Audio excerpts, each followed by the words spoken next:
Ucapkan terima kasih banyak kepada keluarga yang telah menyampaikan puji-pujian untuk Tuhan. Kiranya Tuhan memberkati. Shalom. Sekali lagi shalom. Puji Tuhan Bapak Ibu Saudara, kita bersyukur pada malam hari ini bersama-sama dengan keluarga Ponororing Tura. Sungguh nyata kasih Tuhan, sungguh nyata perlindungan Tuhan dalam kehidupan keluarga. Bapak Ibu Saudara yang terkasih dalam nama Tuhan Yesus Kristus, ketika kita berbicara tentang ucapan syukur,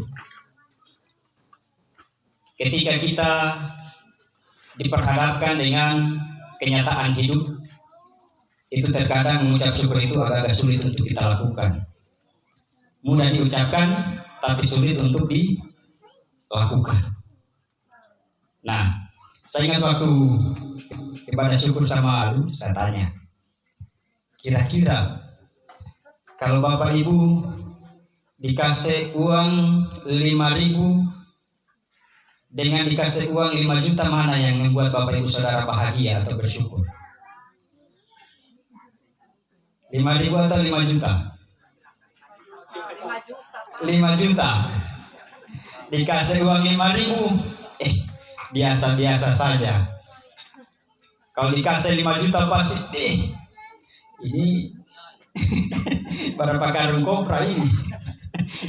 Kita pasti sangat senang dan bahagia. Nah, Bapak Ibu Saudara, dari hal ini saya menyampaikan bahwa terkadang ucapan syukur kita itu selalu dipengaruhi oleh situasi dan kondisi. Berbicara tentang ucapan syukur kita itu, hati kita itu selalu berdasarkan kondisi yang ada yang kita alami. Kalau 5.000 jangan kukutuk, 5 juta dah. Nah, Bapak Ibu Saudara, ketika kita melihat bacaan kita dalam Injil Lukas pasal 10 ayatnya yang ke-21 sampai dengan ayatnya yang ke-24, ini dilatar belakangi di mana pada saat itu Tuhan Yesus mengutus murid-muridnya. Ke-70 murid diutus untuk memberitakan Injil Kerajaan Allah. Dan pada saat itu Bapak Ibu Saudara, para murid diutus tidak diperbolehkan membawa bekal. Itu adalah sebuah tantangan yang diberikan oleh Yesus bagi para murid-murid pada saat itu. Akan tetapi Bapak Ibu Saudara yang terkasih dalam nama Tuhan Yesus Kristus, dalam bacaan kita, khususnya dalam ayat 21 sampai dengan ayatnya yang ke-24, di situ disampaikan bagaimana perasaan Yesus ketika murid-murid kembali dari pelayanan mereka. Di dalam ayatnya yang ke-21 dan sampai dengan ke-24 ini merupakan ungkapan hati Yesus ketika mendengar jawaban para murid-murid ketika mereka pulang dari pelayanan mereka. Yang pada saat itu Yesus menyuruh mereka pergi tanpa membawa bekal. Dan bahkan di dalam ayat yang keempat di situ dikatakan pasal 10, janganlah membawa pundi-pundi atau bekal atau kasut. Yesus benar-benar mengutus para murid-murid pergi memberitakan Injil. Hanya bermodalkan nama Tuhan yang berkuasa ketika mereka bawa. Sehingga Bapak Ibu Saudara, di dalam ayatnya yang ke-17 di situ dikatakan, kemudian ke-70 murid itu kembali dengan gembira dan berkata, Tuhan, juga setan-setan takluk demi namamu. Disuruh oleh Tuhan untuk pergi menyampaikan Injil Tuhan, disuruh oleh Tuhan untuk pergi memberitakan Injil Tuhan tanpa bekal apapun. Tetapi ketika mereka kembali, murid-murid bilang, Tuhan, ternyata setan-setan pun takluk demi namamu. Dan itu yang melatar belakangi ucapan syukur Tuhan Yesus pada saat itu. Oleh karena itu Bapak Ibu Saudara, pada malam hari ini saya memberikan tema perenungan kita, yaitu anak Tuhan harus mengucap syukur. Anak Tuhan harus mengucap syukur. Apa itu ucapan syukur? Bapak Ibu Saudara, menurut Kamus Bahasa Indonesia, bahwa mengucap syukur itu adalah rasa terima kasih kita kepada Allah ketika kita merasakan lega, ketika kita merasakan senang atas pertolongan Tuhan yang telah dinyatakan bagi kita. Sedangkan menurut iman Kristen bahwa rasa syukur adalah salah satu cara kita mengekspresikan iman kita atas kebaikan Tuhan yang telah dinyatakan dalam hidup kita. Bapak Ibu Saudara, tadi saya bilang bahwa terkadang ucapan syukur itu tergantung situasi dan kondisi yang kita alami. Pada malam hari ini, saya ingat tadi salah satu pokok ucapan syukur keluarga yaitu usia pernikahan berapa ini? Berapa Pak Ludi? Oh, saya cuma suka dengan suaranya Pak Ludi. 27 tahun. Banyak berkat, tapi pasti banyak tantangan juga. Banyak senang, pasti ada juga tantangan yang dialami. Bapak Ibu Saudara, berbicara tentang situasi dan kondisi yang sering kita alami, saya ingin menceritakan sebuah cerita di mana ada dua orang kakak adik pergi bapukat. Pergi bapukat sampai di laut. Di situ mereka sudah jatuh pukat satu malam, ternyata tidak ada ikan. Tidak ada ikan, kemudian yang kakak berdoa, Tuhan, tolong kasih kami ikan.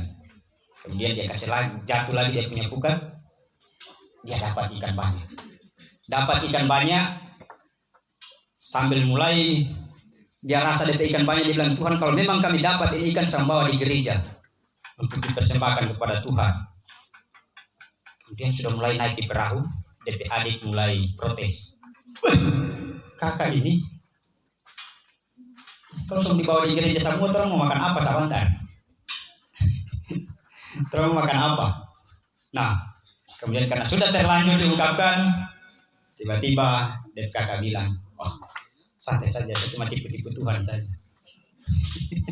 Saya cuma tipu-tipu Tuhan saja. Dia paksa angkat, akhirnya ikan yang dalam perahu datang ini ombak, hilang semua itu ikan.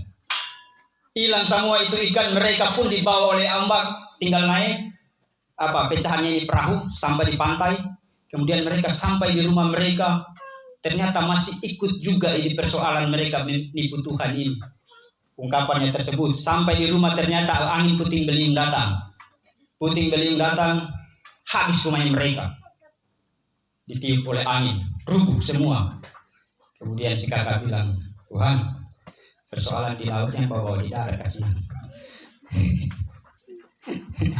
Bapak Ibu Saudara, dari cerita ini kita bisa melihat bahwa terkadang situasi dan kondisi membuat kita sepertinya ingin mengucap syukur, tetapi terkadang tekanan hidup membuat kita sepertinya ingin menipu Tuhan. Perjalanan kehidupan kita terkadang memang benar-benar ingin mencurahkan hati kita kepada Tuhan dengan segala apa yang kita miliki. Tetapi ketika melihat kenyataan hidup, terkadang kita seperti si kakak.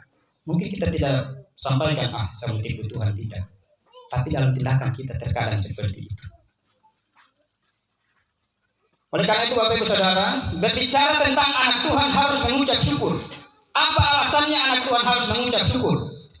Di dalam ayatnya yang ke-21, bagian C di situ dikatakan, tetapi engkau nyatakan kepada orang kecil. Tetapi engkau nyatakan kepada orang kecil. Jadi bagian yang pertama, alasan kita sebagai anak-anak Tuhan harus mengucap syukur adalah karena anak Tuhan diberi keistimewaan. Karena anak Tuhan diberi keistimewaan. Apa keistimewaannya? Bapak Ibu Saudara, di situ sangat jelas bahwa dikatakan oleh Yesus bahwa banyak raja-raja, banyak penguasa-penguasa, banyak orang-orang pandai, orang-orang pintar ingin melihat apa yang dialami oleh Yesus, oleh para murid-murid. Akan tetapi mereka tidak bisa melihat, tidak bisa menikmati. Hanya murid-murid Tuhan yang bisa melihat hal tersebut. Sehingga bagian yang pertama menjadi alasan seorang anak Tuhan harus mengucap syukur adalah karena kita diberikan keistimewaan.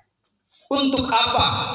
Untuk melihat kasih Tuhan, untuk melihat pertolongan Tuhan dalam kehidupan kita. Itu yang pertama. ketika berbicara tentang pertolongan Tuhan, Bapak Ibu Saudara perhatikan pasal 10 ayat yang keempat tadi sang dikatakan, janganlah membawa pundi-pundi atau bekal atau kasut.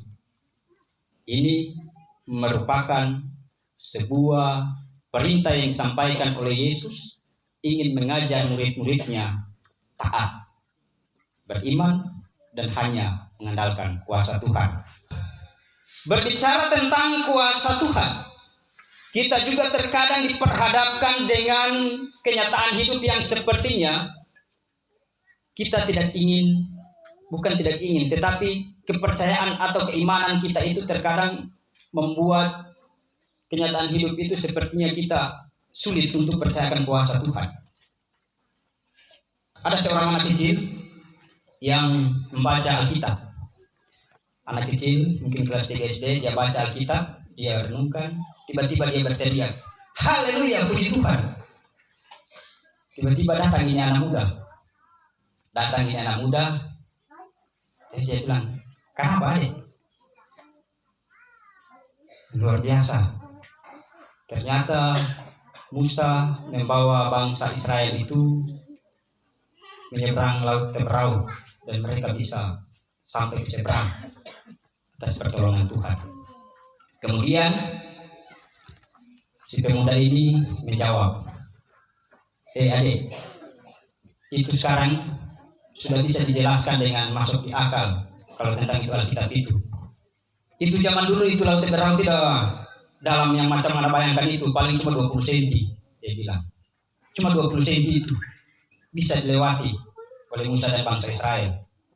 Ini dia bilang, si anak muda tersebut. Kemudian si anak muda tersebut pergi dengan merasa bangga, menang, karena ini anak kecil tidak bisa membantah. Baru beberapa meter dia pergi, tiba-tiba si anak kecil berteriak lagi, haleluya, puji Tuhan. Kemudian dia balik lagi, kenapa ngapa tadi lagi? So dia bilang itu laut cuma 20 cm, maka jalur Musa bisa lewat. Puji Tuhan, dia bilang. Karena ternyata laut 20 cm bisa kasih tenggelam orang Mesir. Nah, Bapak Ibu Saudara, berbicara tentang kuasa Tuhan itu tidak bisa kita ukur dengan pemikiran kita. Berbicara tentang pertolongan Tuhan tidak bisa kita ukur dengan kepandaian kita. Berbicara tentang pertolongan Tuhan tidak bisa kita kira-kira dengan pemikiran kita manusia. Dan itu telah dinyatakan oleh Tuhan bagi kehidupan keluarga Pentoroli Tura.